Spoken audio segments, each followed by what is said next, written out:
Now, there are many different types of containers when growing, and selecting the right one is important. So how do you go about looking at the options that are there, and how do you go about selecting the right one for your situation?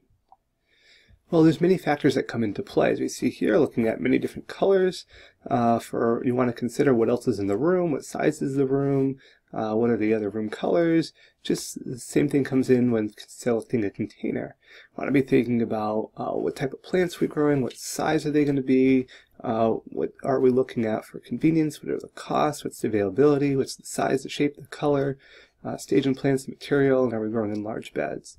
So again, all of these things come into play. This is why it's simply a little bit more complex than you may have originally thought. The material is the first thing to consider. While the plant may not be directly affected by the material that the container is made out of can have many different types and different properties associated with that. Clay pots are kind of the old standard. They're very heavy. They will wick moisture away, increasing the need for irrigation. And as a result, these are rarely used in large-scale production anymore. Metal pots can corrode over time.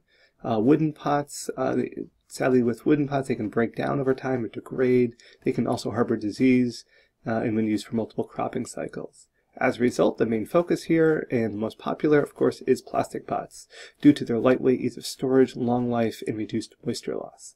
As a result, these will be the main focus of the discussion from here on.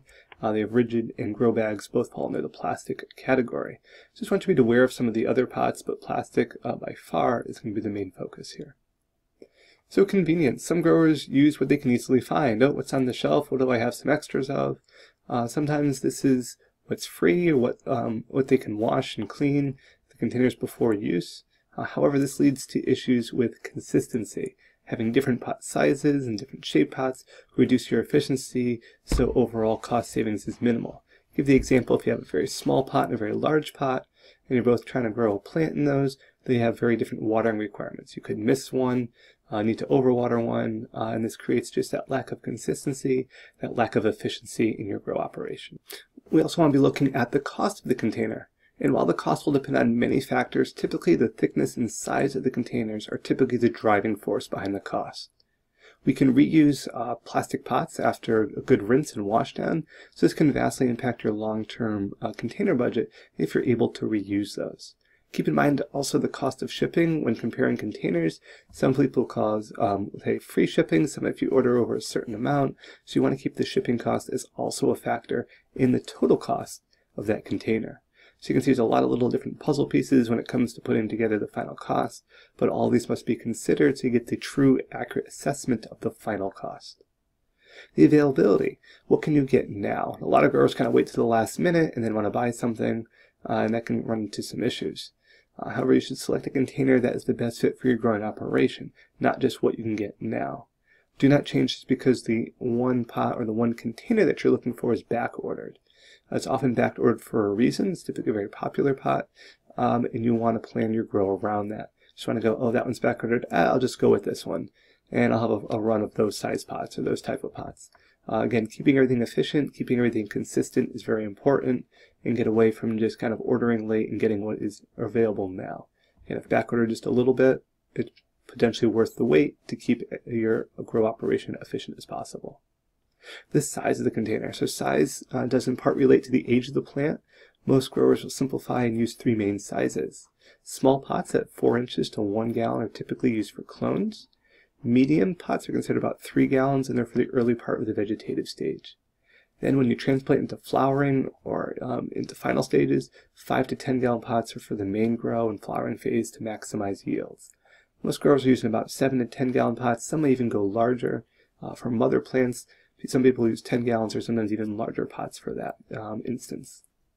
Container shape. So taller pots are preferred over wider window garden style containers.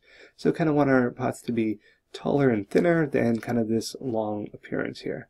This allows to easily pack in more plants under our sometimes limited lighting area. Container color. So there are a lot of theories or ideas behind color. Typically white will be a little less likely to absorb heat. However, standard black pot is by far the most widely used. Some growers want to try reds or blues because of increased growth that has been shown in reports with like tomatoes or squash. but this data is based on plastic mulch in outdoor growing situations as we see here. These containers do not really reflect that much light to the plant canopy, and that's why color doesn't matter that much.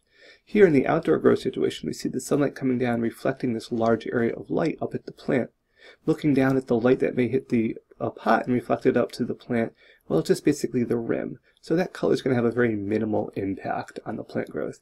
So even though color can potentially have an impact on large field grown operations with plastic mulches, container growing, the area is greatly reduced and much minimal. So color is by far least important here. If you're growing in large beds, some growers choose to grow in large beds here, likely big boxes filled with media where multiple plants may be grown. Initially, this may sound easier than many of these little pots to move around, but this design typically wastes a lot of soil, and you're constantly changing out after each grow cycle, and it can be a lot of a greater challenge here. So typically, raised beds are not advised. Growing plants individually in pots is the preferred method to go. With plastic pots, that's by far the most efficient way, so you want to keep that in mind to keep your grow operation as efficient and easy to maintain as possible.